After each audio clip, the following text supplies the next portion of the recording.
कौन थे? अब्दुल कलाम एयरफोर्स में पायलट बनना चाहते थे। 14 बार एसएसबी फेल हुए। लास्ट टाइम पर यहीं देहरादून आए थे अपनी बहन के जेवर गिरवी रखकर। लगा था सिलेक्शन हो जाएगा, लेकिन सिलेक्शन नहीं हुआ। और सिलेक्शन नहीं हुआ तो इतने उदास हो गए जिंदगी से कि अब तो वापस जाने का भी पैसा नहीं है, अब तो मुझे मर जाना ही अच्छा है। और एक पहाड़ पे चढ़ रहे थे। पहाड़ पे चढ़ते हुए एक बाबा जी ने देखा, उन्होंने भेजा चेलों को, बुला के ला, ये लड़का कुछ गलत करने जा रहा है। बुलाया, पूछा क्या हुआ बच्चा? महाराज ऐसे ऐसे बात है, लेकिन मैंने सोचा सिलेक्शन हो जाएगा, लेकिन नहीं हुआ, मुझे मर जाने दो। बोला मर मत, चल मेरे आश्रम में।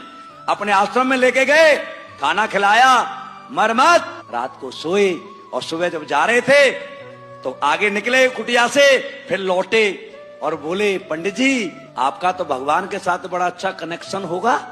क्या हाँ है? क्या मेरे एक सवाल का आंसर पूछोगे?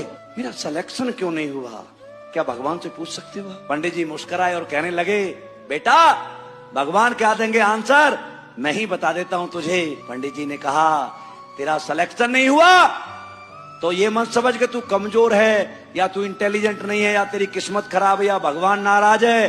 बोला फिर क्या है पंडित जी? अरे बेटा तेरा सिलेक्शन इसलिए नहीं किया भगवान ने क्योंकि तेरे लिए इससे बड़ा सोच के रखा हुआ है। कौन थे? अब्दुल कलाम एयरफोर्स में पायलट बनना चाहते थे। 14 बार एसएसबी फेल हुए। लास्ट टाइम पर यहीं देहरादून आए थे अपनी बहन के जेवर गिरवी रखकर। लगा था सिलेक्शन हो जाएगा, लेकिन सिलेक्शन नहीं हुआ। और सिलेक्शन नहीं हुआ तो इतने उदास हो गए जिंदगी से कि अब तो वापस जाने का भी पैसा नहीं है, अब तो मुझे मर जाना ही अच्छा है। और एक पहाड़ पे चढ़ रहे थे। पहाड़ पे चढ़ते हुए एक बाबा जी ने देखा, उन्होंने भेजा चेलों को, बुला के ला, ये लड़का कुछ गलत करने जा रहा है। बुलाया, पूछा क्या हुआ बच्चा? महाराज ऐसे ऐसे बात है, लेकिन मैंने सोचा सिलेक्शन हो जाएगा, लेकिन नहीं हुआ, मुझे मर जाने दो। बोला मर मत, चल मेरे आश्रम में।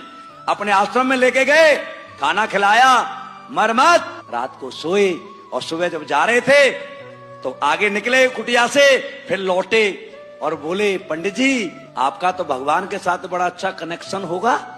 क्या हाँ है? क्या मेरे एक सवाल का आंसर पूछोगे? मेरा सिलेक्शन क्यों नहीं हुआ, क्या भगवान से पूछ सकते हो? पंडित जी मुस्कुराए और कहने लगे बेटा भगवान क्या देंगे आंसर, मैं ही बता देता हूं तुझे। पंडित जी ने कहा तेरा सिलेक्शन नहीं हुआ तो ये मत समझ के तू कमजोर है या तू इंटेलिजेंट नहीं है या तेरी किस्मत खराब है या भगवान नाराज है। बोला फिर क्या है पंडित जी? अरे बेटा तेरा सिलेक्शन इसलिए नहीं किया भगवान ने क्योंकि तेरे लिए इससे बड़ा सोच के रखा हुआ है।